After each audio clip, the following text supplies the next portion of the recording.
Hello everyone, today we talk about sovereign's law in medieval Europe, introducing the theoretical background and making some specific example of it. So if we look, as we have already seen in the past, for example, the communal statutes or the guilds ones, well, you know, these were cited by enforce law sources. We're talking specifically about local customs, right? That is, for example, that disciplined feudal relations, the customs in every estate seigneury that regulated the power of the dominus, its relations with the communities that resided there, and the ones between those that belonged to those communities. So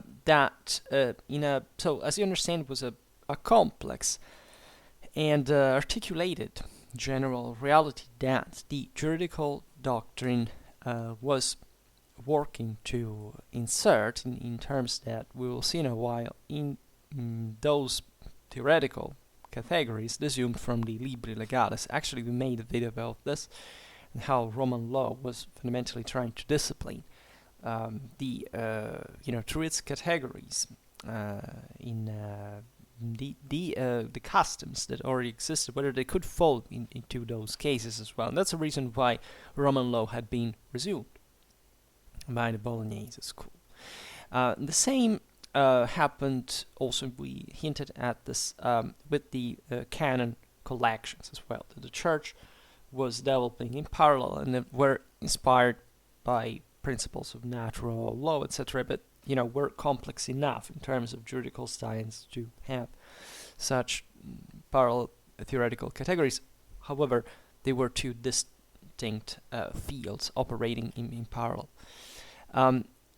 So the picture of the medieval juridical sources didn't even stop here, right? Because to the sources that we remembered, we have to add the sovereign's laws, right? So I think we all know that with the French Revolution, the traditional pluralism of the juridical sources broke, right? And it was affirmed instead as sole, unique, exclusive source of law, law itself, right? The state. So as an expression fundamentally, in fact, of the sovereign will of the nation in the institutional form of the state. In the Middle Ages, as well as in the modern age, on the contrary, law, as manifestation of a superior authority of the prince, had a secondary role. This is interesting just as a broader perspective because of our, attempt of debunking myths about the Middle Ages, right? As a world dominated by tyrants, etc. No, right? Gradually, the more we think freedom actually spread, which is also debatable in practice because it really didn't, mostly liberty. Actually, it's the power of the state that increased proportionally in society. In the Middle Ages, it wasn't such anything like that, right? Not even in the modern age, right? And in fact, again, this manifestation of princely authority was marginal among the sources, right? Almost completely so. This because in the unitary systems that refer to a monarch, the latter carried out a radically different role from the one that the sovereign state took in the contemporary era, right? In order to understand the nature of the medieval prince's authority, it seems thus necessary to make now a step backwards in trying to spot also the origin of such authority and its relations with the juridical systems that had formed spontaneously in the regions that depended on princes. And relatively to this, we have to remember how, also what we talked about at our time, relatively to the to custom.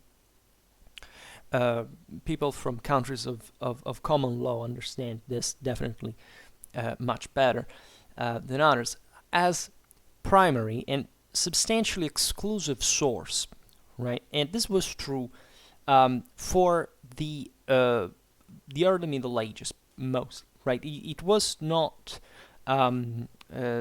just modeling the single communities of freemen and the juridical traditions of Germanic origin and Roman tradition, but it gave also birth, as we know, to new and original systems, such as the one we mentioned before, that is the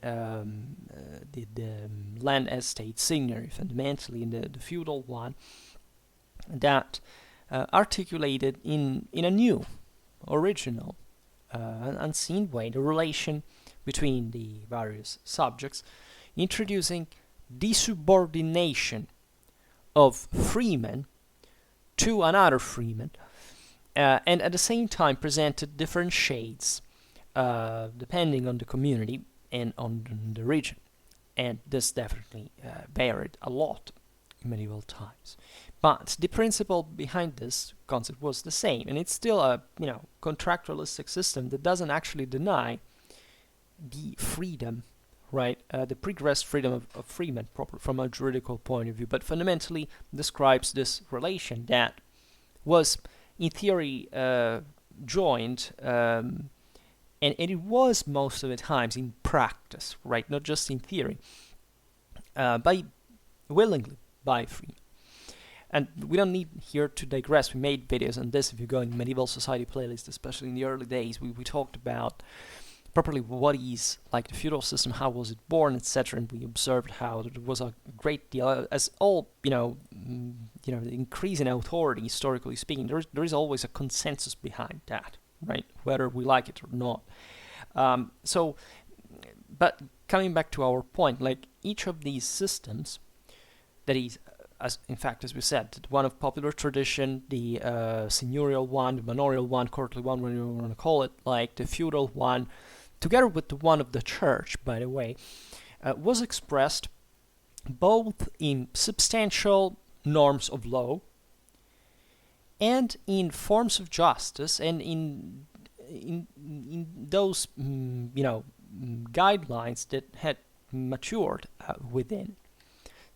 Thus, a plurality of systems, yet distinguished from each other, right? This is fundamentally what the ancien regime still was ideal. It's a set of various customs, traditions, prerogatives that, albeit the owners could dispose of freely and therefore intertwine different ways, were always formally accepted as a sort of pre-existing right. And that couldn't be alienated in practice. And that, therefore, the authority of the prince couldn't fundamentally strip of the societies and of the country was tasked and it properly existed as such authority in order to be defended, to defend them, as we will see now. So, for example, popular justice was de facto separated from the manorial, seigneurial one. Right, from the feudal one, from the ecclesiastical one.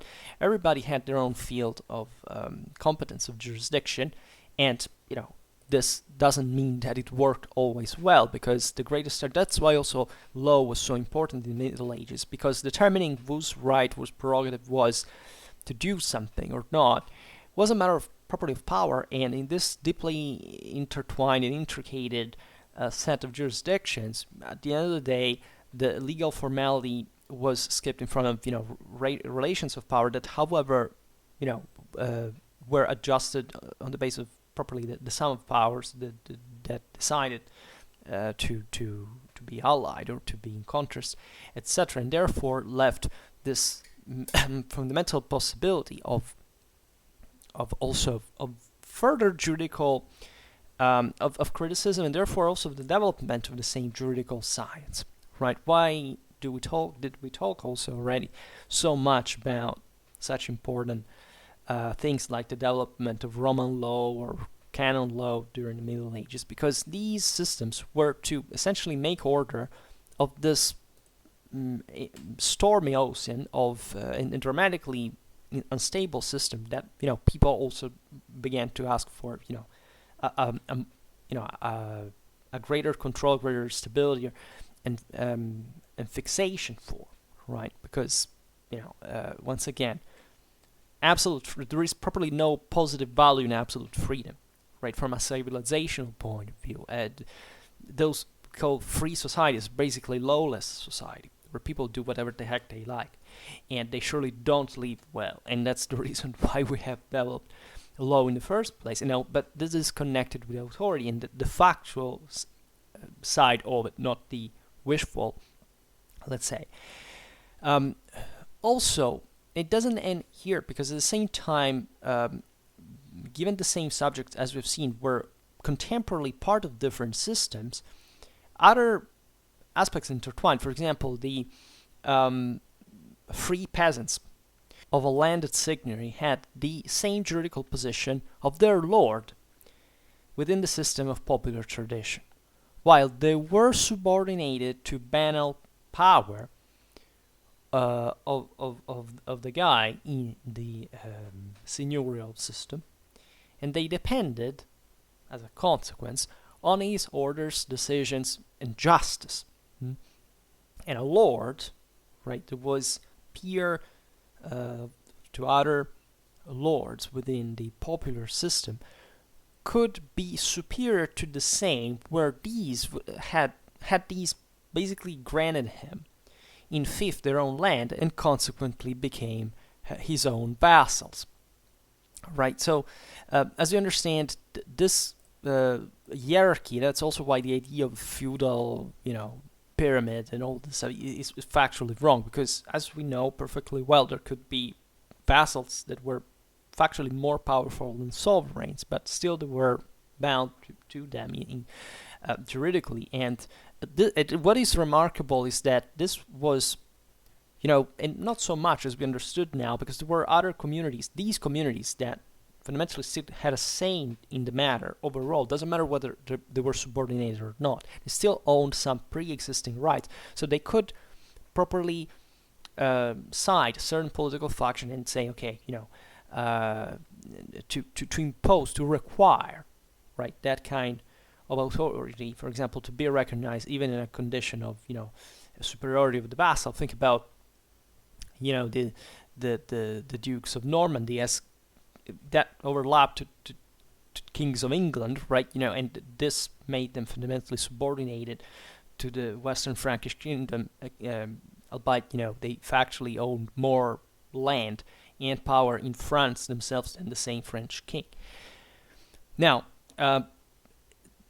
custom produced also an originally, let's say, unitary institutional form, right? That one of territorial seigneury, that was born to organize essentially the military defense of an area, that is to coordinate the defense against external enemies to the systems existing locally.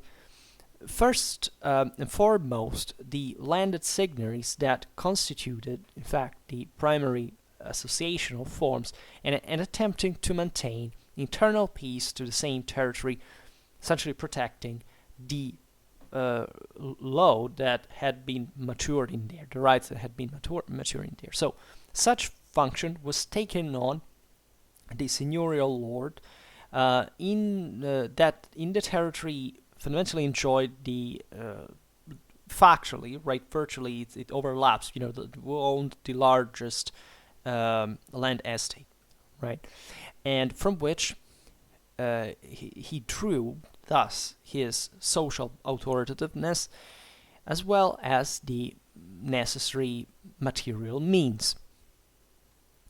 So we are talking especially in the moment of genesis of the system, and in fact this first manifestations of territorial seigneury, landed seigneury, date back to the 10th century, right? And they find their most significant expression in the building of castles, right? That were fortifications aimed at, protecting not just, the men and the resources of the locality in which they had been erected, but also the communities of the neighboring seigniories. And since the function of the territorial lord repeated in original terms the tasks that in the ancient Germanic popular systems were carried out by the military offices such as the counts, dukes, etc., these same titles appear in the sources to indicate, to define the emerging territorial lords. And the traits of such territorial seigneury are, in the first point of formation, kind of uncertain, right, and shaded, because it didn't happen overnight. Here we're talking about a juridical system that was to reflect the actual power owned by these lords that, as we know very well, was very fluctuating, right? And these relations, these bonds between communities and lords, etc., are very meaningful in this regard because they go past what we're mostly used as properly literally a territorial side of the story. Here it would be better to call it a landed seigneury, properly to stress the fact that power derived virtually completely from the land, land owning, but at the same time, as you understand, also that's why we don't really believe in geopolitics. It's not the surface, right, of the land that makes the difference. It's all fundamentally what the interactions of all the communities that live on them, that are the ones, as we've seen, that they are the main contractors. It's not the land. It's just that these guys live on the land and produce. And therefore, if they want protection from the Lord, they must given something, part of their work. And that's fundamentally what brings, but it's still brings factual power, but it's still subject to this contract, right? So the instability of it, that doesn't mean here that a seigneury had a concrete boundary from a territorial point of view. That it is rather that it fundamentally had an overwhelmingly landed power because it passed through this, right? But there would be a lot to digress in this. But let's say, in fact, that the existence of the same landed seigneury seems to depend exclusively on his effective capacity to carry out the tasks of military defense and of internal pacification for which it had been born, right? With the consequence to stop, as such, objectives. Such objectives were when it was not, able to perform this role anymore, and it happened often, right?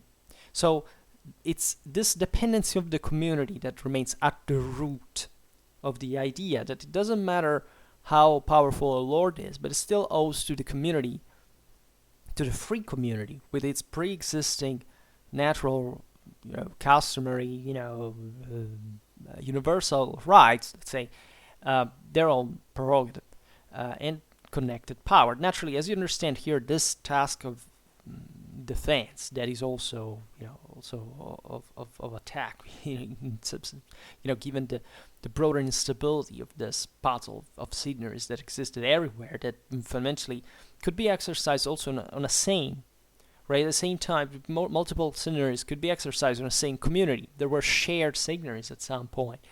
That is, maybe one guy, goes, part of the, the production of the mills, and then the other from the work of the land, right?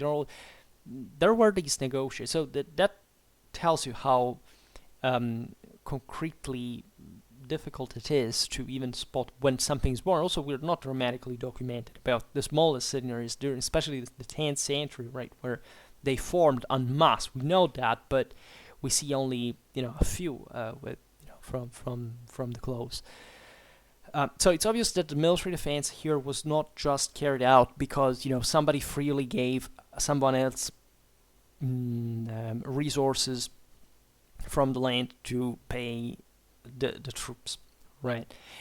These lords already owned land on their own, right? And therefore, the whole game was based, as we've seen, on the capacity of these armed retinues to maintain control in one and another in these communities, right? So we're also here, in theory, they were freely engaging, right? But de facto, it was blackmail, right? As we often say, and we should really just sculpt this in our minds, there's nothing different between a tribute and hash money, right? In a scenery here and, a mafia protection. It's the same thing. They worked in the same way. These were bosses with their own thugs that went around terrorizing the local community and fundamentally, however, still keeping things together like that. And given that there was no state, and this is basically the fate of every society before modern times, right?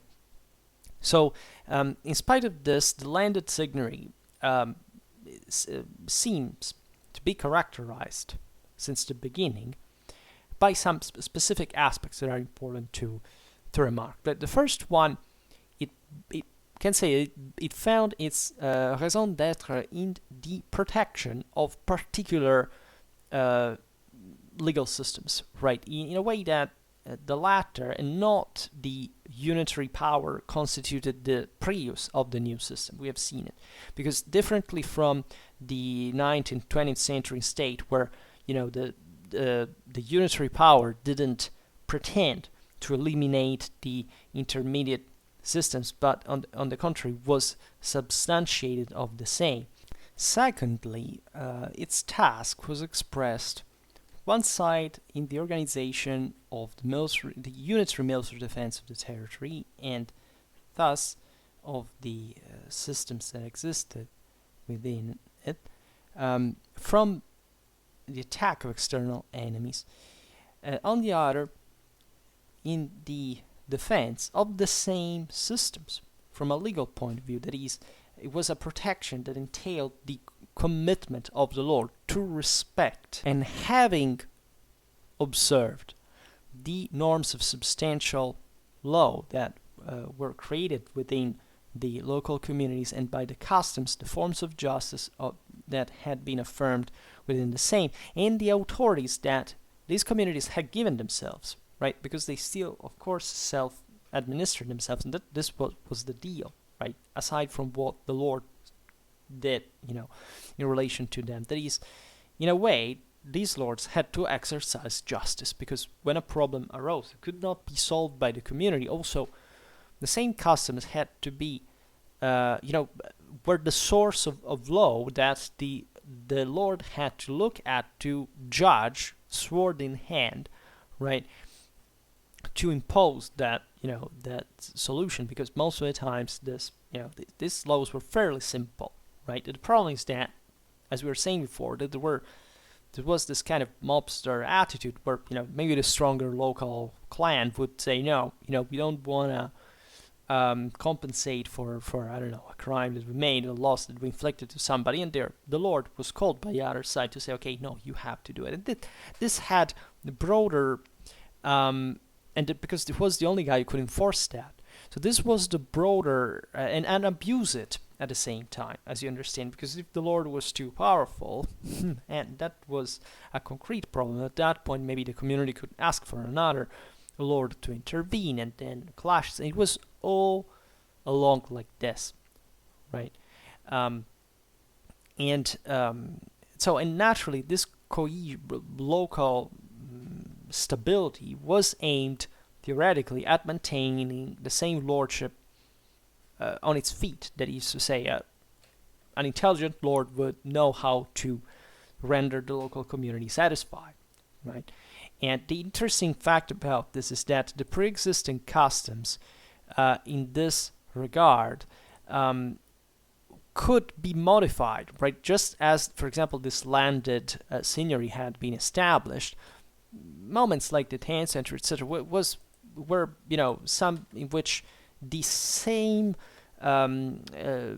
seigneurial authority, together with the local communities, could establish, for example, a new custom, right, including the seigneury itself. That is to say, if something was traditional, it basically became accepted as a norm that consider also the forms of, a at this time it was mostly all orally preserved, right? So even this is a time in which things were starting to be written down. And it's relevant because at that point, where's the proof that that's a custom, right? And writing that down, having a charter stating that, the higher authority, right? And always consider that in here the kings and emperors were still there, right? Public authority was still recognized in theory, because not because it had much power. Factually, nobody was interested, especially the signories, for it to happen, but exactly because of this local game of attritions and that could be exploited by the ever higher authority, it could come to intervene in the matter, to increase its own prestige and power at the same time. Well, still, it was important for everybody fundamentally to have a sovereign authority in a not in an absolute sense, because of course sovereigns tended to picture it like that as the ultimate rulers in general. I think about the emperors and the lords, but still that had a higher authority than the others, and that therefore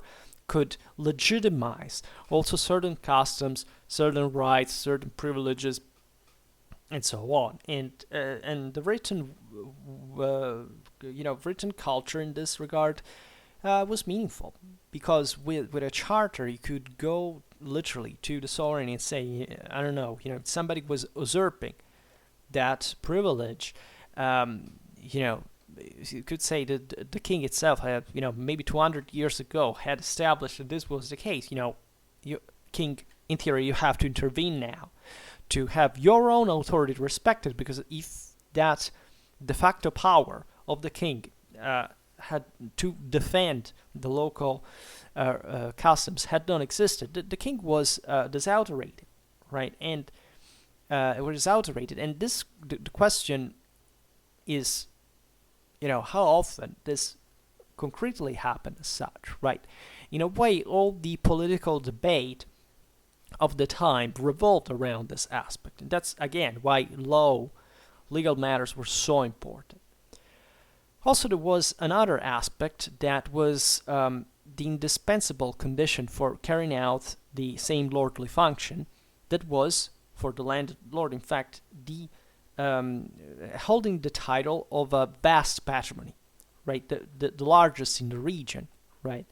And also it's, as we've seen, correct, effective management that had to grant safe and consistent income in order to find the resources to defend the territory and exercise justice, and so on. The same exercise of justice also, was a prerogative that brought a lot of money in. Think about corruption, right? The exercise of justice was so important because you could literally orientate certain capitals toward a direction rather than another. And that's why, at the end of the day, this whole thing is, most of the legal problems in here were essentially, overwhelmingly, we know from the charters, whose land is that, right? Because you can understand in this picture, the stronger would usurp, would simply occupy a place, and there would be properly a state of things that would go on for a while, maybe some generation,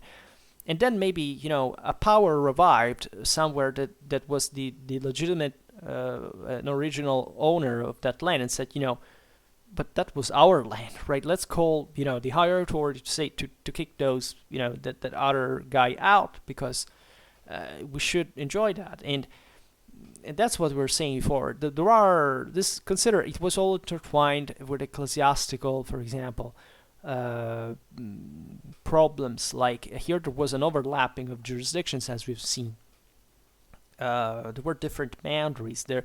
Before we were saying there isn't properly a real territoriality, but still there were certain districts that were conceived historically as territorial, and therefore with certain specific boundaries, or at least, certain specific owning. Think about the ecclesiastical ones. I mean, if there is a church somewhere, well, if it falls into the historical, into a diocese, that church's land must be, must produce something that goes to the central diocese and not somewhere else. And still there were ferocious struggles, for example, also between bishops in this regard, for which maybe public lay authority interfered, saying, and there are beautiful These things started way before the 10th century.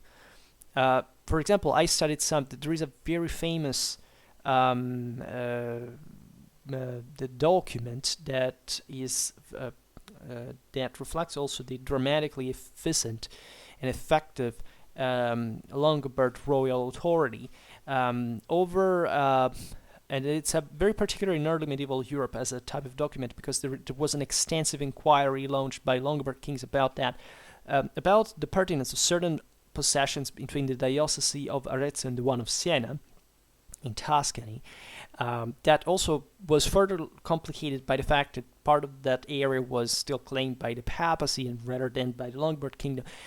And it's so cool because like we have something very, very unique, very rare, at least very, very rare for that time. Properly, we have the interviews to the witnesses, to people, vocal ones, right, were written down, but we have properly the voices, the words of, I think it was in the early 8th century, something like that. So there you can understand what the main deal was. Whose land was that? What do you remember about that? It's exceptional. That is before, for example, a seigneurial reality took place, because this was still pre-Frankish conquest. The vassalitic beneficiary system fundamentally hadn't arrived there. But as we were saying before, generally in the pre-industrial society, it was still about a clientary power. They made this thing work, and similar things. So it's really important and fascinating. So the same traits the landed signatory presented when its title holding was taken on by the military chief of an entire ethnos settled in a wide territory, right? A chieftain that in the Germanic popular tradition brought the title of king. And actually, here we go, fast forward in time, because the nature didn't change at all. From an institutional, juridical point of view, it was the same thing. And we have the first significant cases of seigneurial territory assumed by a king in the cases of England and Sicily in the fundamentally between the 11th and the 13th century. Right, you know that the Norman kingdoms were some of the most effectively centralized in Europe for the fact that both England and Sicily had been conquered by the Normans from peoples that were not feudal, right? If they had conquered like another land in France or whatever, that would have been a freaking mess to try to dislocate this whole entanglement of local laws, jurisdiction. It would have been a man. That's the same reason why, as we were saying before, for example, the Kingdom of England was initially more powerful than, the King of England, given his dynastic possessions altogether, more powerful than the same French king. Also because French kings had to properly emerge from a context that was not centralized since the beginning and that had, risk to actually wipe out the same monarchy, right? Whereas in Anglo-Saxon England, or in Muslim Sicily, right, there wasn't something like feudalism, and therefore when the Normans took over, they actually imported, as we know, Western Frankish feudalism, because basically they were just a pure, complete copy of the French, like they were indistinguishable at that point, under any single point of view of political, juridical, military, administrative practice to the French. And they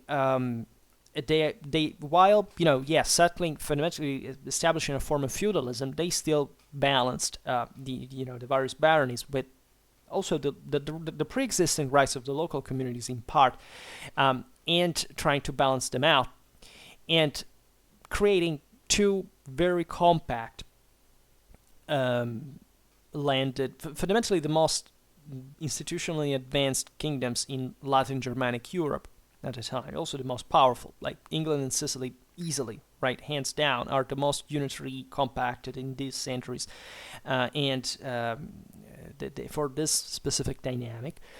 About this, I would like to point out, since we will talk about Sicily specifically, because it was the one that fundamentally pushed the furthest this centralizing capacity, also to a video that we made about the Swabian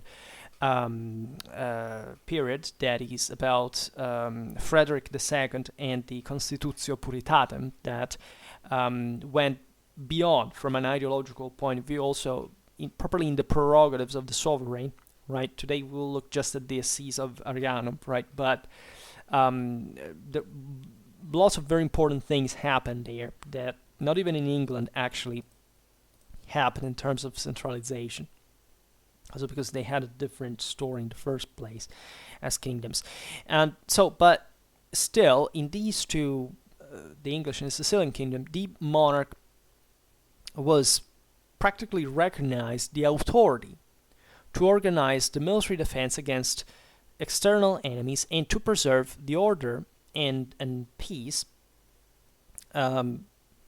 ensuring the respect of the law that had spontaneously affirmed locally through the customs, right, within properly the lands that formed the kingdom, right? So in a completely traditional fashion.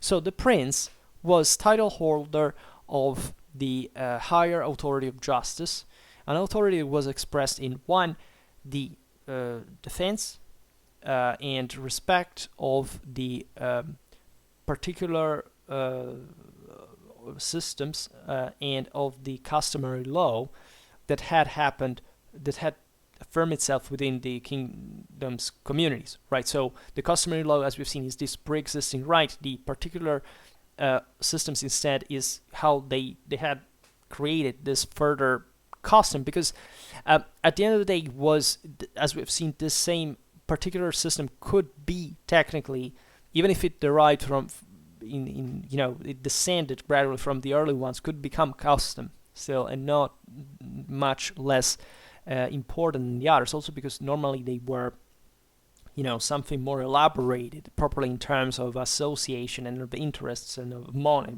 of wealth at the end of the day. Second, in the capacity of appeal that the monarch carried out when the justice of the particular systems didn't manage to function in a correct form. So he could fundamentally intervene.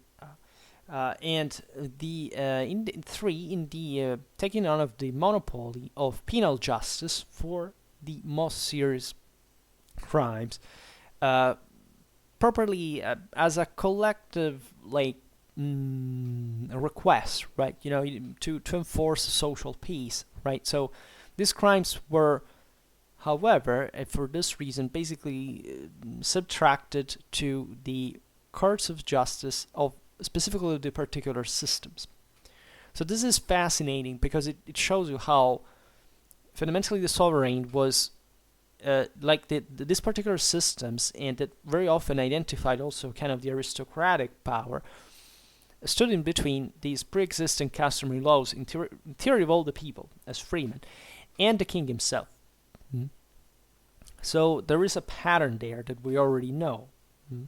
The attempt of the king, we're describing before, fundamentally not to make aristocracy grow too powerful, and in the process actually going in favor of the commoners by a certain degree, right?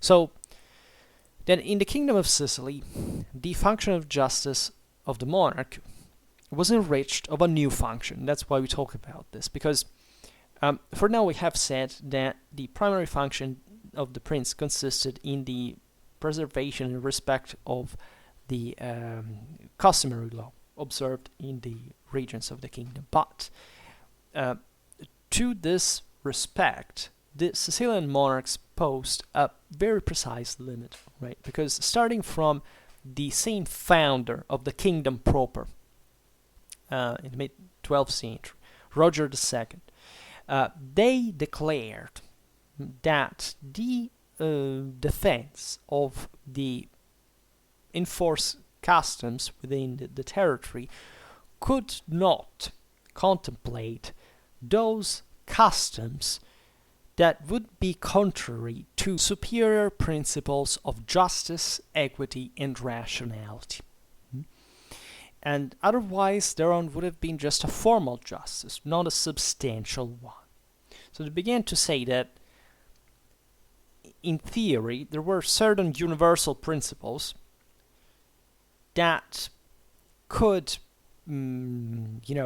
solve, right, certain juridical controversies, as we will see, even in opposition to the specific customs that opposed them, which is a very clever way of saying that fundamentally kingly power could interfere also against such customs, independently from their defense in that regard. And it is not a surprise that this happened in the single most centralized of the Latin Germanic kingdoms. As we will see, overall, this was still, a feeble power, because, I don't know, Sicilian kings couldn't go out there, so, okay, whatever we do, right, everybody has to obey. No, it didn't work like that, but still, by degree, this is the most central, the most powerful, essentially, position of a monarch, right, towards a local custom that we find in any other area in Western Europe. Also, the Siculo-Norman kings affirmed that as principal task of the sovereign, there was the abrogation of the unfair and irrational customs, and their substitutions, in fact, with fair and rational norms introduced through basically the monarch's law, right? So that is not just the monarch could dispose fundamentally of what was right or was wrong, if on the basis of certain superior principles when a custom was against that, but also he could properly legislate to produce and introduce it in the juridical system, a new law that could make things work in that fashion. So in this way, the legislative function of the prince was born not just as distinguished by the justiciary one, but on the contrary as a part, right, albeit marginal of the same.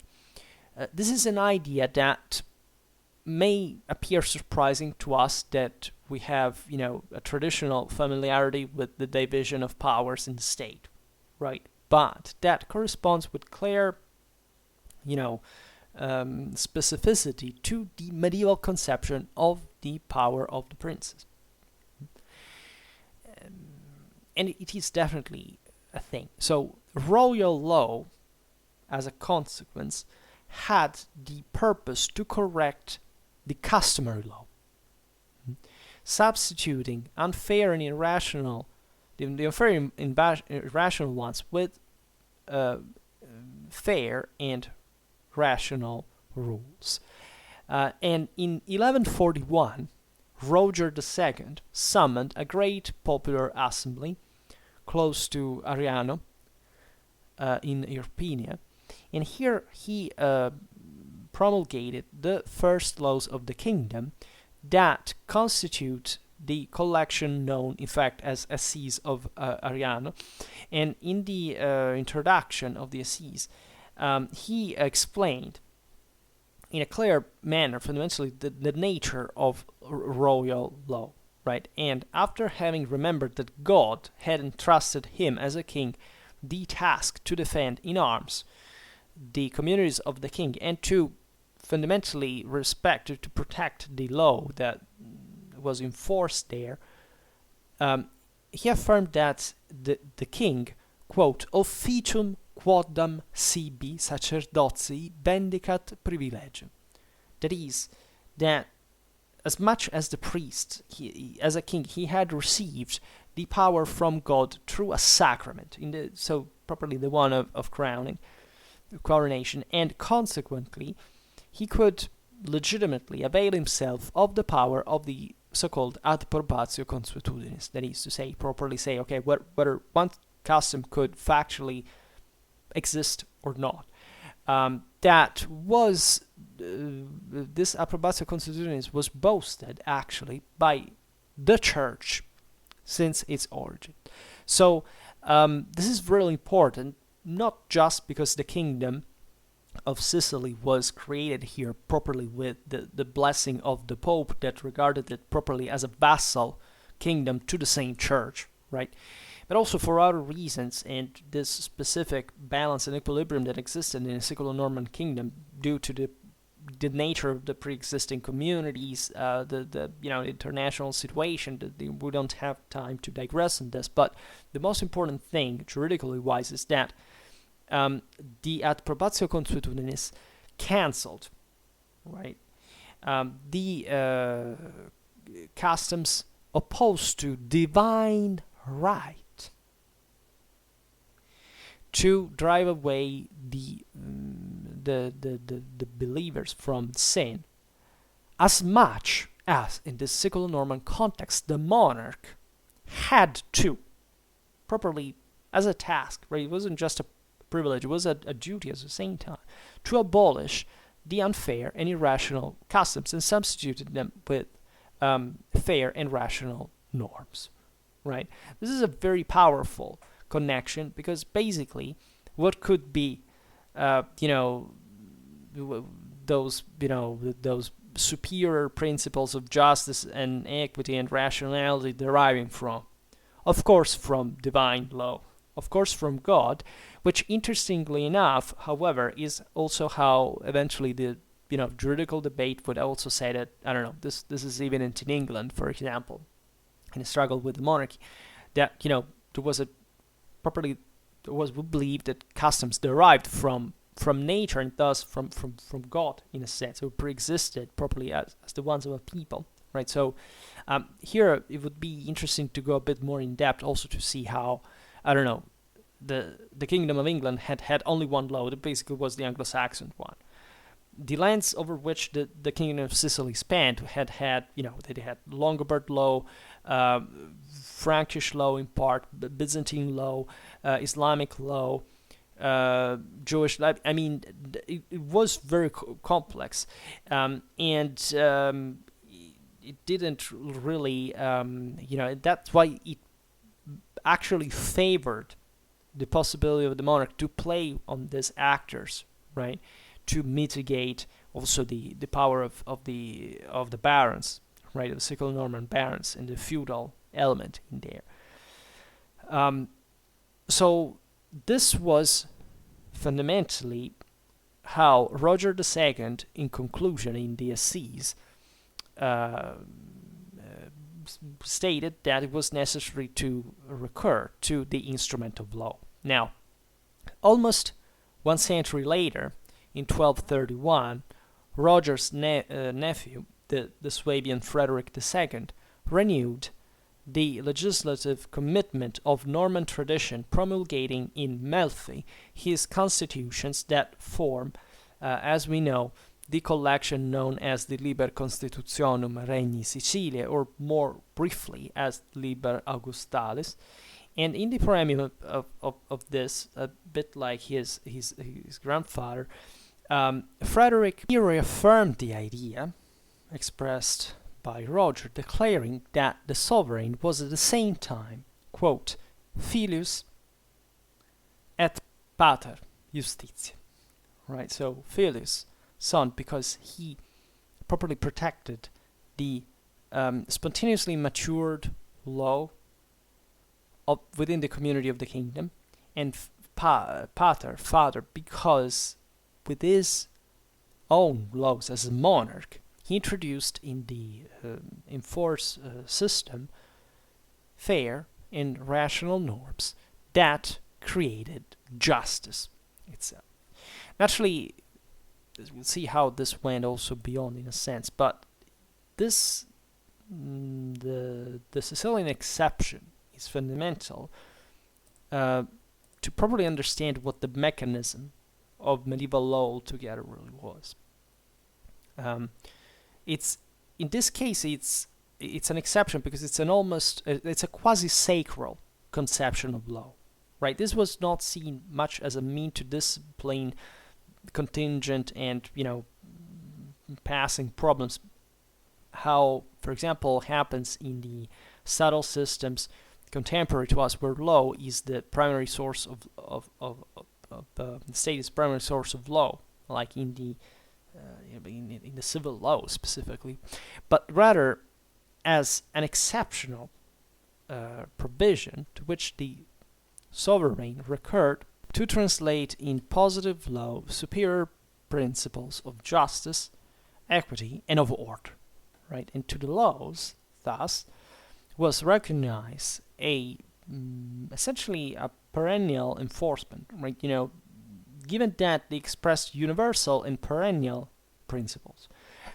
So it's as if this, properly, this law had to last forever, which is something that, sounds so absolute, but actually was inspired to universalistic principles also of the time that weren't so strange in a certain perspective. Here, consider the beginning of the 13th century. It's the century of universalism in some stronger forms, and Frederick II summed up, as the imperial, the German, the Italian, the Sicilian, the Jerusalemetan crown. So we're talking about properly, not just a random guy saying, but like, if you think about the Perpetua Sanctio of late Roman times that survived, for example, in the Byzantine War that now had been conquered by the French, but still, there was a specific vision attached to the idea of a universal, a perennial, never-changing empire. But times were changing fast. So this was a conception, in fact, that was connected to the one of imperial Rome, and it explains the full enforcement in the Middle Ages and in the modern age of the same Justinian compilation. From the other side, it also shows the enforcement in the Sicilian kingdom throughout all the modern age of the Swabian constitutions, right, and of the eventual legislation of the following centuries of the Middle Ages by the Sicilian kings, right? For example, the Capitolo of the Angevin sovereigns and the Pragmatici of the Aragonese monarchs, right? With an enforcement that is witnessed, by the way, from their presence up to the 18th century in the Neapolitan legal collections, which is extraordinary if you think about that, because these didn't just include, by the way, the the royal legislation, but you could find even something like up to Lombard stuff there, because they were part of the original customs, right? That weren't reformed, they remained there, were not. So this is the same nature of provision that translated in terms of positive right, eternal principles of justice and equity, that was consequently, at the same time, perennial and exceptional, right? Because as we've seen, didn't happen just by free will, but just when there was fundamentally a conflict between the customs that could not be resolved, right? And this is what it actually made it marginal in the frame of juridical sources, right? This is, for example, there are other examples during the Middle Ages. For example, the later laws emanated in Savoy by the Duke Amadeus VIII in 1423 and in 1430, collected in the text known as Decreta Seu Statuta.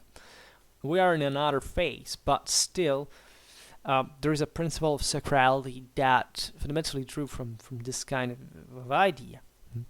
So, as we were saying before and right now, this practice couldn't be normalized, right? Couldn't become prevalent, not even as we've seen in the Sicilian kingdom, where it had fundamentally been pioneered and remained in force, right? It could just be expressed in certain specific moments where you can understand also the communities had something to say about, right? Because the political balance was somewhat connected to this as well. I mean, a king couldn't, as we've seen, wake wake up one day and say, okay, well, I don't know what to do. I will simply emanate a new law, right? There had to be, first of all, a conflict between two customs, two systems, and then, fundamentally intervening, still respecting these principles of equity and rationality and vision that,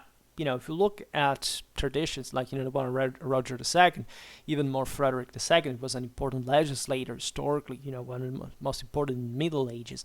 Well, you realize that the exceptionality of it, right? But still, it's worth remembering, because in other areas of Europe it didn't quite happen the same way, and the prevalent trend fundamentally went on without substantial exception. And just remembering that, of course, all this process was always accompanied by struggles, by conflicts that happened all the time, right? As we've seen, actually, this practice was possible. Actually, the most pacified kingdoms in Europe, England, Sicily, the most centralized ones, at least where the sovereign owned more power individually, right? In places like France, for example, where it was much more troubled. I mean, France took a while before it could properly proclaim a landed, the French king, properly a landed seigneury all over the country, its historical boundaries. And so there were lots of struggles, but the reason why this change was like with these,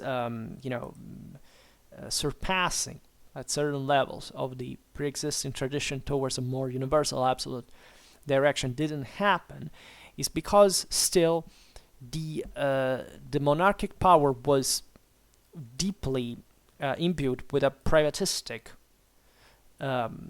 in let's say mentality that was shared by also the most powerful elements of the same kingdom, right, as the higher nobility that share the same. So at that point, that kingdom and that the king specifically didn't have the power to culturally properly claim a superiority of the monarchy when the power of the nobility and this particular systems was so great in the country. It was counterproductive. It was easier to strengthen the de facto power of the monarchy by appeasing them and by involving them, integrating them, including them in the management of the kingdom, in a sense, and tying it to royal power itself, rather than properly expressing a personal superiority, like I say, of the legislation, the norms emanated by the king, right? Because everything was much more feudal and privatized in nature, and this is important because at the end of the Middle Ages, the French kingdom was actually the one that within this this picture that remained traditionally unchanged, developed the greatest communitary consensus in Europe towards royal power. That is to say, that, I don't know, compared to the average English subject, a French subject would be more willing to confer power to the king. I'm making it simple, but this is factually true. I mean, that the king was freely, just like we've seen how the seigneury was formed in the first half of the video, and therefore consigning freely more power to the king for the sake of making the whole system work. This naturally depended on the same internal political and social balance of the kingdom, the fact that also France was, considering the largeness, usually these systems, exactly because they were emerging from a feudal background, had to struggle more to affirm its own power, sometimes with means that were more brutal, more strictly military, and therefore it was understood that in order to keep this whole system together, if you hadn't conferred to the king enough power, the broader system would have crumbled, right? And France was factually at that point the greatest power in Europe. and still, however, had lots of enemies. So there was a sense of metus hostilitas that boosted some kind of political cohesion, right? And the system worked. So, I mean, it had won the 100 Years' War. It was keeping on to expand, to become, leading power. The early 16th century, I mean, at least from properly from a statual point of view, right? It was also because there was a great tradition of unity, right? Properly of the kingdom, of the French kingdom as such. But this is another thing. However, for now, we stop it here. I just hope that you enjoyed this video. If you did, please share it. Otherwise, leave a like or subscribe to my channel if you're interested in my upcoming content. And for now, I thank you heartily for listening to me. I wish you a nice time and see you next time.